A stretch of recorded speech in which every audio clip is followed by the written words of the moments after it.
Welcome to The Art of Growth. I'm Joel Hubbard. And I'm Jim Zartman, and we have been talking through our new book, Hunters, Farmers, and Teamers, about the instincts and talking about different aspects that this shows up in our lives. And today we want to talk about hiring for success. We have had a lot of really interesting questions come to us, things that organizations have been asking us about this over the last couple years. And so we have just some ideas. You may have some great practices out there, but I also want people to think about this from the interviewing side when they are interviewing for jobs and when they're thinking about what will be come down the pipe. But we're going to talk about this idea of like the hiring and getting hired and all of that. Yeah, and it's always a bigger topic than one might think of hiring. Oh, this might not be for me. This podcast is definitely not relevant to my life right now. I'm not interested in that because I'm not a person in position of hiring other people. But where we're going with this is a much broader perspective that does apply to all of us. And it has to do with aligning your instincts in a way that fits even your hobbies, anything in relationship to what you want to put out into the world as your sense of your purpose, work, your purpose, all that. Yeah. Your unique gift to bring, all of that has to do with this. Yeah. So as we think about starting off with the obvious around hiring is you don't want to hire people based upon a personality. That would not be right. But that's not what we're talking about. But more so if you're recognizing that you're interviewing somebody and maybe they've taken the Art of Growth instinct test and they've come up with, say, no farmer instinct, or that's their third. So it's not really well developed in them. But they're applying for a role that requires routines. It requires a lot of administration. Essentially, you're an admin. You're being hired for that role. Well, then that should raise a flag. You should be asking yourself, this person doesn't really have a whole lot of this. Doesn't mean that they can't do it. Yeah. It just means that you want to ask about that. What you realize this role has a lot of this in it. So tell me about a job that you did where it required a whole lot of you doing this, and then look for the energy. Look for the sort of, this is something that I just so love to do. Like, it gives me life. I have fun with it. I feel meaning. I feel purpose. If you're not getting that vibe, they can be still very good at it, but just doesn't mean that they have a whole lot of positive energy around it. Then you want to consider that. I want you to highlight something and explain it a bit more, because you said look for the energy around. Yeah. So what does that mean? Because I think that's something that you do intuitively. Like, you pick up on the energy when someone's talking about someone. Yeah. Something. Like, oh, they seem to have a little more interest or excitement when they're talking about this. Yeah. More clarity, whatever.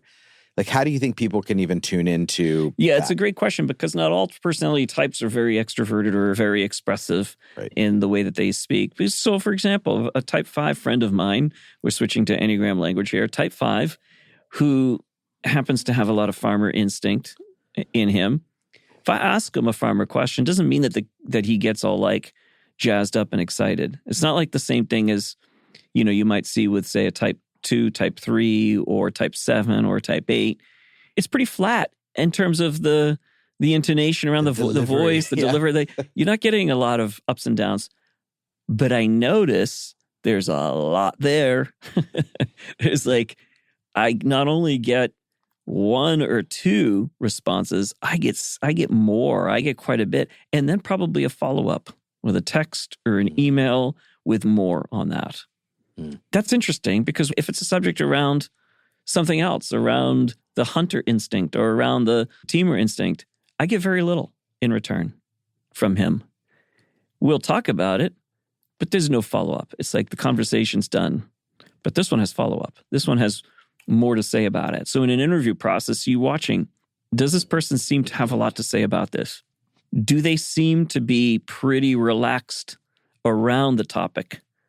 Or are they agitated? Or is their energy tending to be a little bit more intense? And that doesn't tell you everything, but it tells you something. So you want to pay attention to that. The obvious ones are expressions of the face relaxes. There's a sort of positive, maybe even excitement around the topic. Those are good indications. Also pay attention to the voice, whether it goes really high, really low. If it's getting really high and shrill, and I'm talking about men as well, that's how I knew when I didn't like something. I started paying attention because I didn't always know if I didn't like something. Because I can make anything into anything if I needed to, particularly when I'm highly stressed. So I would watch as my voice would go high, and then I was like, oh, this is a point of anxiety. I'm not really in a good place right now.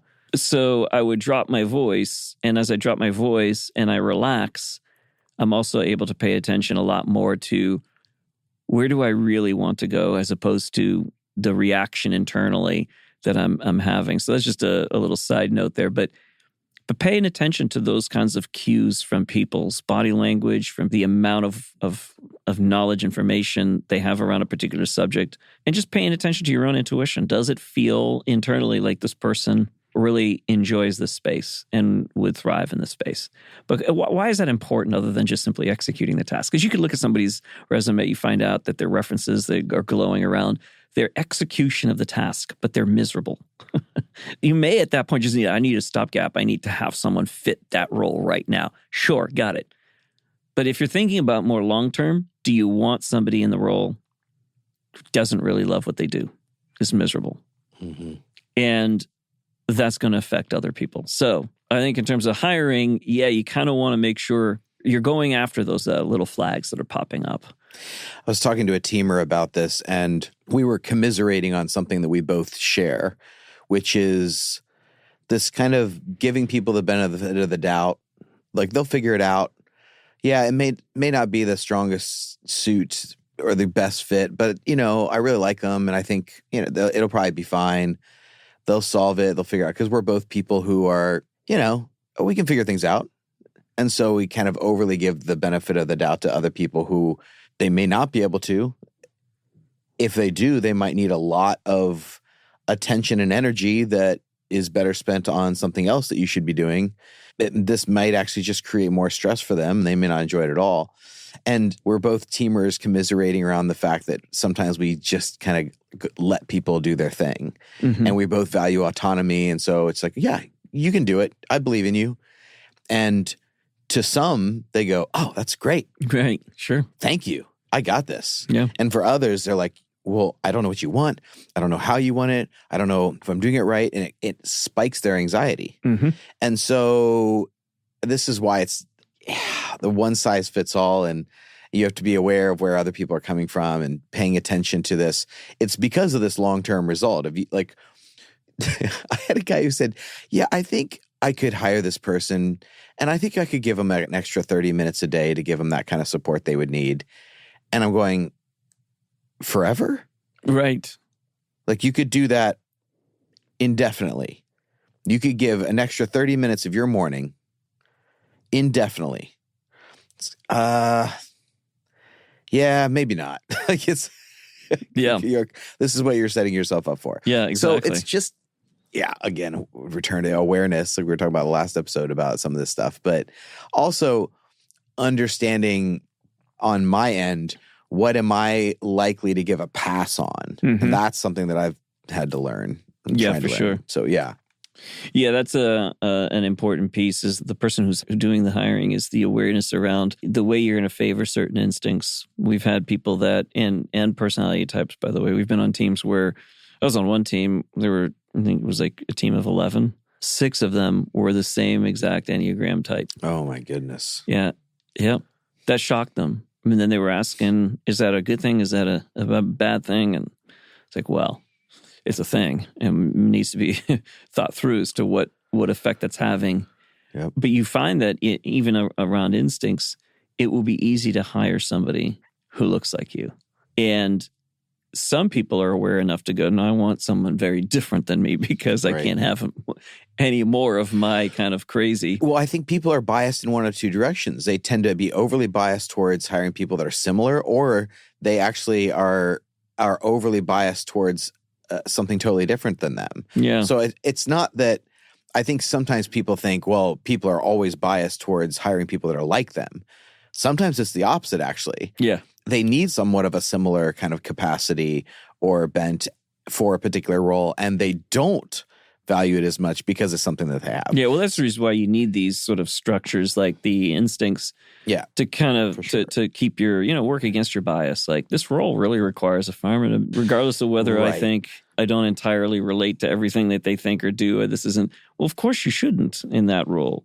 Or then, going for the opposite. And it might be that you're a farmer and you're looking at a farmer role and you're like, well, I don't want another one of me. Well, actually, for this role, you do. You do, right.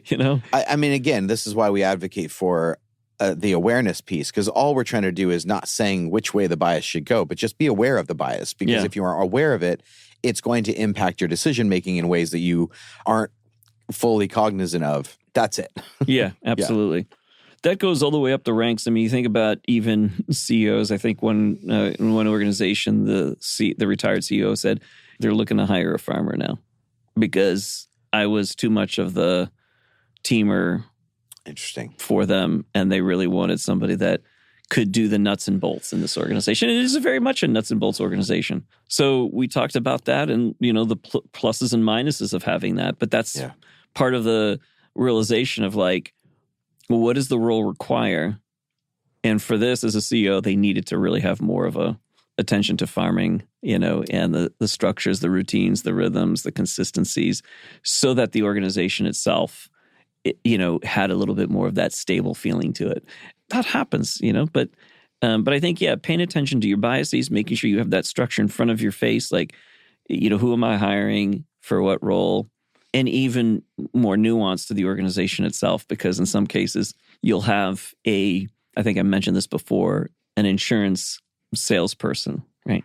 Insurance salesperson, I think we mentioned this in the book, but needs to, as an illustration, it's a good mix to have somebody that has a bit more of the farmer, whether it's first or second. They'll have some of the hunter, obviously, because they'll enjoy the sales process.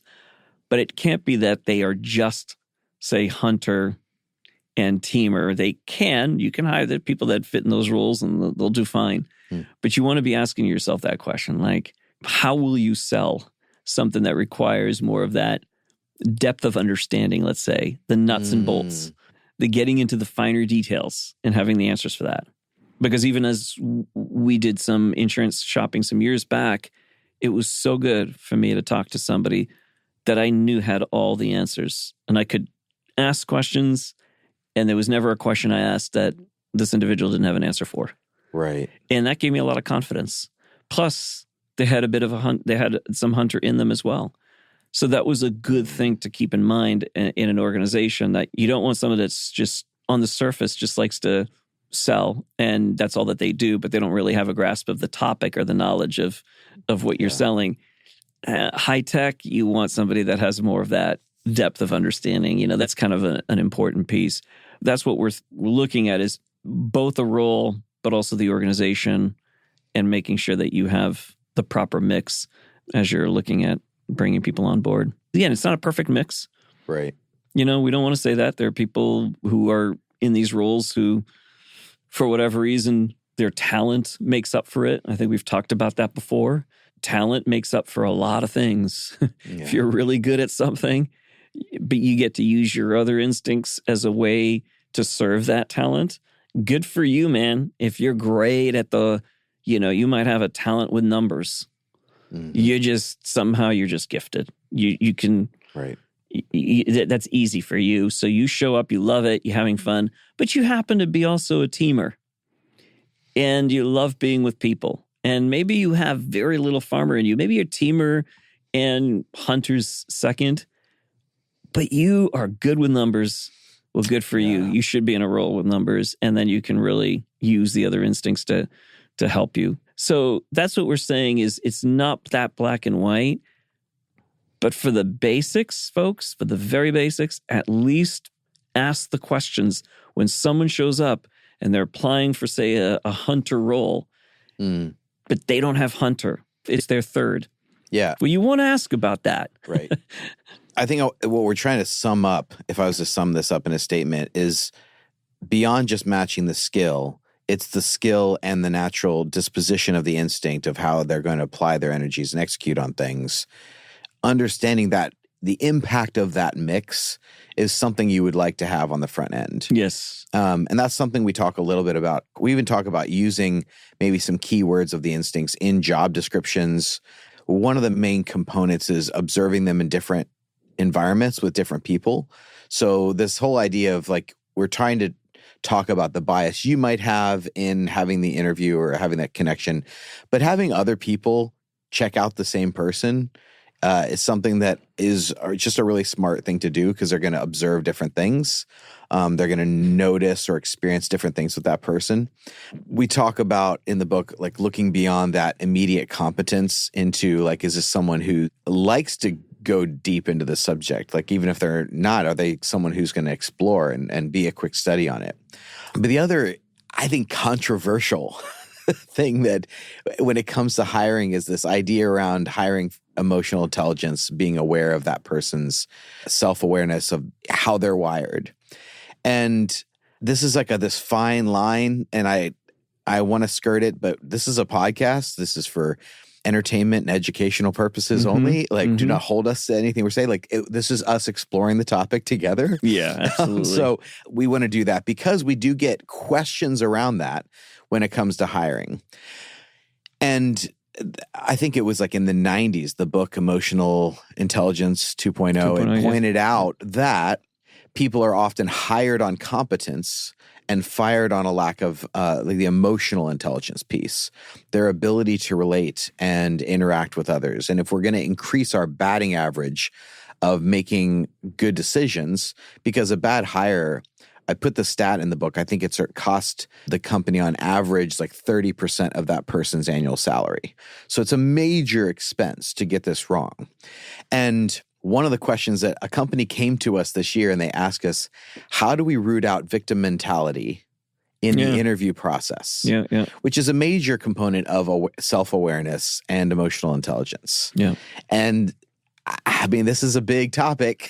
Because victim mindset doesn't just show up in the person that's, woe is me, self-pity. Those are the, immediate images that comes up in my mind, or characteristics of a person like that. And it's not necessarily true, because there are people that appear very assertive and aggressive, but everybody else is to blame for why things went wrong. And it's like, well, your victim mindset just shows up with aggression. It shows up with blame. It shows up with, with kind of a forceful approach to life, but that's still a victim mindset. It's the ability to take ownership for, oh yeah, that was my role. That's the part that I did. By the way, without falling on your sword either. That's the people that do that. It's like, come on, you're not the cause of everything falling apart. You're not that great. It's like the measured response, I think, of, I played my role and I definitely had an impact. And, that's something that I've learned a lot from, and hopefully will continue to learn a lot more from. It's that measured approach that gives people more of a sense of like, okay, you learned something out of this. Yeah. And you see things for the complexity that they hold. Yeah, they definitely are complex. I mean, one of the fastest ways to spot a lack of emotional intelligence is how someone tells their stories. And when they tell their story, do they tell it from this victim-hero binary where, well, this went wrong, I did the right thing, but this person showed up and they didn't do what they were supposed to do, and we weren't able to get it through because of this other person and this other group, and our team did this, but this other team wouldn't work with us right. It's always someone else's fault or problem why it didn't go right, and it's never theirs. Or they're like, well, I came and I saved the day and I made everything happen and I was the hero of this and I made it all connect. And it's each story is either win, lose, hero, victim, as opposed to, well, I did this and I learned this and I could have done this better, but so-and-so did this and that made it really difficult. So we tried to respond this way. It has nuance in it. There's complexity, because that's how things actually work. It's that realism. I tried, things like, I tried so hard to make this thing work, but the people around me, it's like, okay, no. But the one that came to us was like, these people now are using the systems you've given to us as a means to kind of skirting any responsibility. Like, now you need to treat me a certain way because this is the way I am. And I've heard this from others in the world of the Enneagram too, where people are finding their personality type and then wanting people or excusing their behavior. I just heard it again recently. I don't know, a couple days ago, a day ago, someone say, oh yeah, this person is using it as an excuse for that's just my type showing up. Or because I'm this way, you people should understand this. And so, yeah, okay, understand that that's your starting point, but you still have a responsibility for your impact or for how you show up in the, in this world. There's been quite a bit of that happening. And I think also, given the stress that people are feeling these days around all kinds of issues in this country, it also causes us, I think, to just behave a little bit more reactive in this world. Right. So there's people who over-identify with, this is my identity, and so I'm hold to that. But identity is supposed to be linked to a communal context. So the awareness around it is, how am I impacting the group?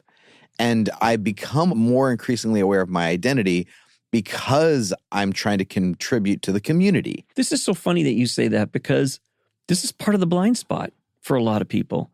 It's like, I think I'm aware of who I am. Yeah. And Great. It's like, you did step one. There's also an impact that we all have. Mm-hmm. Are we aware of the impact we're having on others? That is very much part of the identity. I had someone say to me, oh yeah, when I was younger, I just had such a negative impact. I destroyed relationships everywhere. I was this, I was that. I said, okay, would those people say that that's what you did? I froze them for a second. Because it sounds like you just were an absolute bulldozer in most of your life, running over all kinds of relationships. But would those people say that you did that? And they couldn't answer that question. And then it kind of brought them back to like, no, because you either are thinking of yourself as like really low, that you're just, a bad person or whatever. And then so you overdo this side of it, or you overdo another side of it, which is like, I'm fine, and, I handle relationships well, and I don't see anything that I'm doing wrong. But there's not a sense of where you are asking and discovering, who are you really, in terms of what you just said, the community piece of it. Because It's your perspective of you, but that's your perspective of you. That's not how people experience you. So that is also part of who you are. And so the awareness around, oh, that's how I show up. And it isn't as bad as I might have thought, or it isn't as great as I might have thought. It's kind of a mixture of a lot of different things. And getting that sense from people is so helpful to then recognizing that there's a high side to that and there's a low side to that. So how do I leverage that? So part of that is becoming more aware, I think, of one's own impact on the world around us. Not in presuming that, but in actually knowing that experientially. And that takes hearing from people. Yeah. Well, when it comes to your relationship to yourself, you need that self-knowledge and awareness. That's the first point. When it comes to relating to others, you need a strategy. So a strategy of impact, a strategy of how do I want to be experienced, a strategy of how do I mitigate what I've learned in my self-knowledge so that I'm having a specific effect that benefits the community. Mm-hmm. So awareness is the first step in the identity piece. You need strategy in the team piece. The first one is to inform the second. So I saw some kind of a TikTok where they were joking about this, where, they were talking about someone who was in therapy and they had learned that they had anxiety, and like, so what are you doing about that? Nothing. I learned it and I'm letting you know so that you can make accommodations for my anxiety. Yeah. It's like this. It was a comedian who was making a joke, but he's making a good point about that. Yeah. That's so often what people's I think I saw that whole piece. Did you? Okay. It was fantastic, actually. Yeah, it's really one of the best ones I've seen out there. Well, I saw an adjacent one too, where the guy was talking about therapy should be like a haircut. Don't tell people I'm doing the work. It needs to be like a haircut where they can see that something has changed, right? Yeah. But the whole point of awareness is not so other people can accommodate you. Right. The purpose of awareness is so you can develop a strategy to accommodate the whole, the whole and the many piece, mm-hmm. right? So the group, the many, and the individual, the one. The one adjusts to the many. The many does not adjust to the one.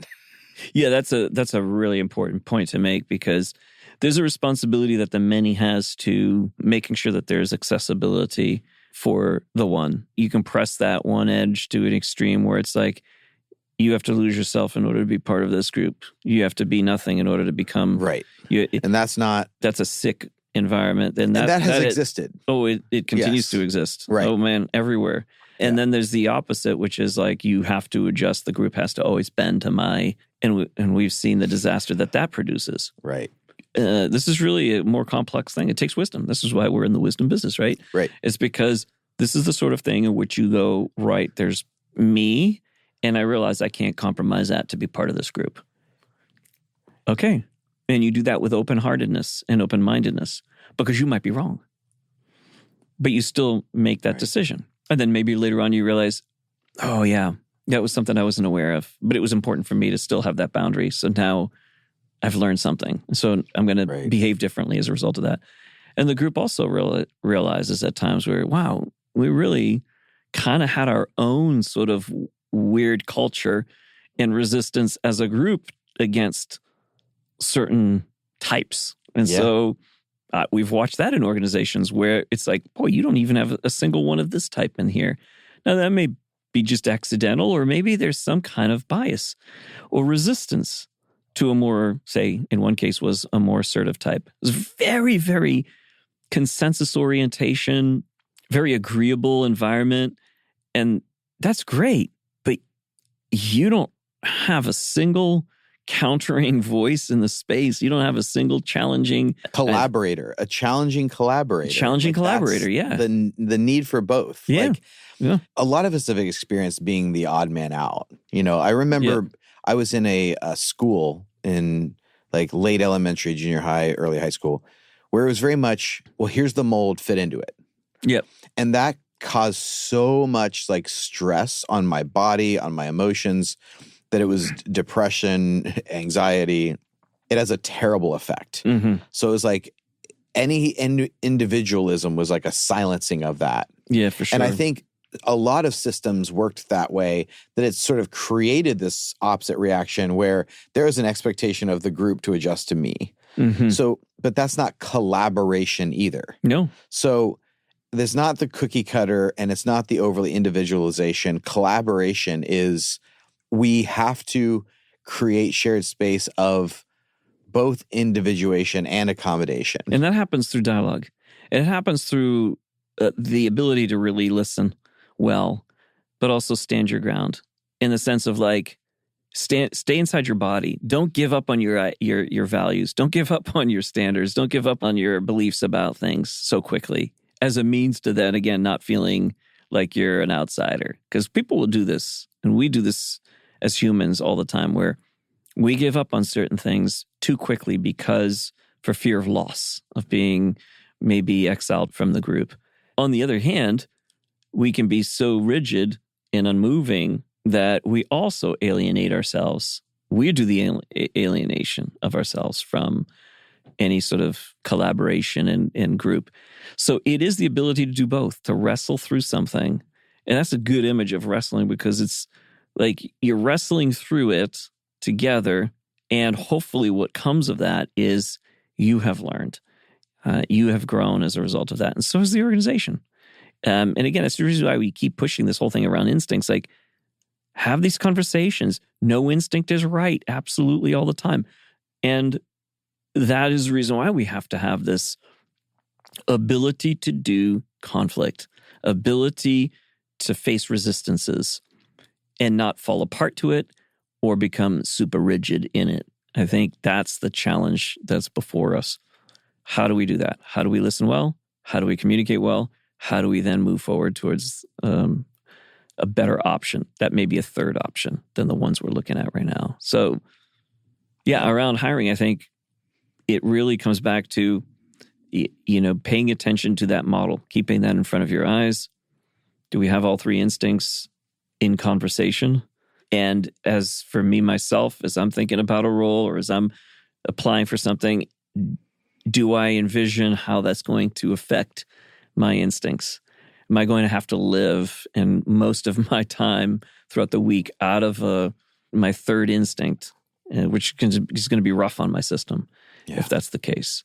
If I can play that out in my mind and see what that's going to be like, that may not be the role I want. And maybe I'm currently in a role that's doing that to me and I'm burning out. Yep. That is one thing that we wanted to bring up, is because one of the things we advocate for throughout the book is this idea that sometimes you have to adapt to different roles. But if you're looking at the long-time trajectory of your life, the long term, you really want to be able to bend it towards being in the place where you're naturally going to thrive, because it's going to require a lot less energy of you. In fact, when you do pour energy into it, that energy is going to return to you as opposed to just pull away from you. I mean, awareness is a major component of success. Yeah. One of the worst things that you can do is see a model of success and then try to emulate it and try to be like them. And this is something we talk about not just in hiring, but in feedback, in managers giving feedback. That's so often one of the negatives is, well, here's how you should be more like me. I heard that this past week too, where people were getting feedback like that. And they're like, this is my natural state. Mm-hmm. And I'm like, yeah, but that part of your natural state is actually a really good thing. This part of your natural state, you might have to adapt and grow in, which there is this big question. And I think it's going to prompt a lot of conversation, probably some podcasts. I feel like I need to write about it, which how much do I need to just accept and stand on the ground of being myself? Because that's important. That's a value. I bring a specific gift and I know what that gift is. And so I should stand by that and stand my ground in it and own my voice in that. And to what percentage do I go, well, this is up to me to adapt, to change, to develop other skills, to grow in my capacity in these areas that are not natural to me?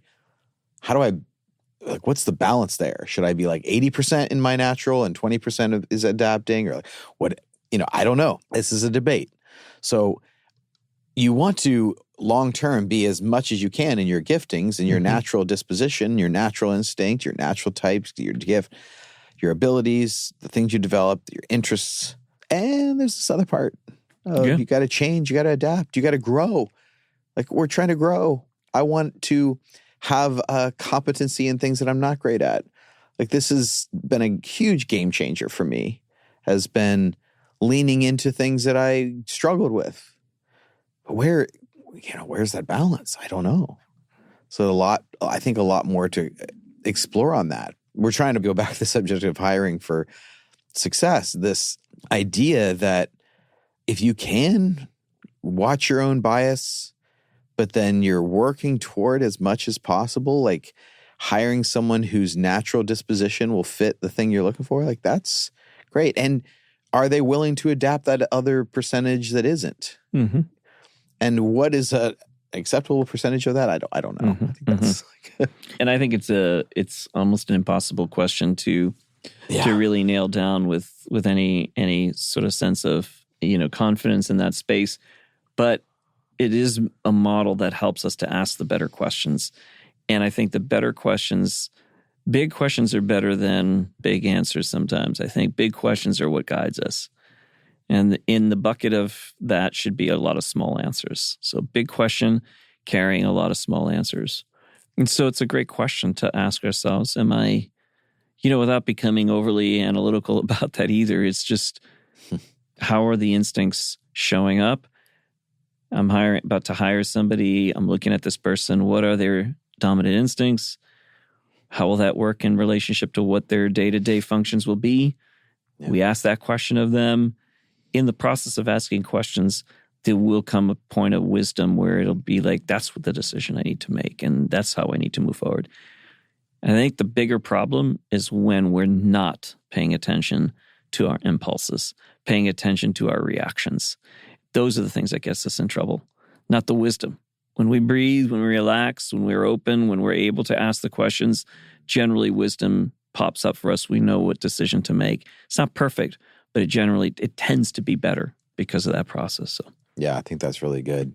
We just want to bring a little bit more awareness to all the different things that can impact you in your hiring process, what you want to think through. We make other recommendations in the book. That chapter has a lot of different aspects that I think people are thinking about. But this awareness and emotional intelligence, the natural disposition and the talent and the gifting and the emotional intelligence capacity, when you have all three of those together, so you have the competence piece, the interacting with other humans piece, and the natural disposition piece. So you have those three form sort of a triangle of optimal success, optimize your batting average.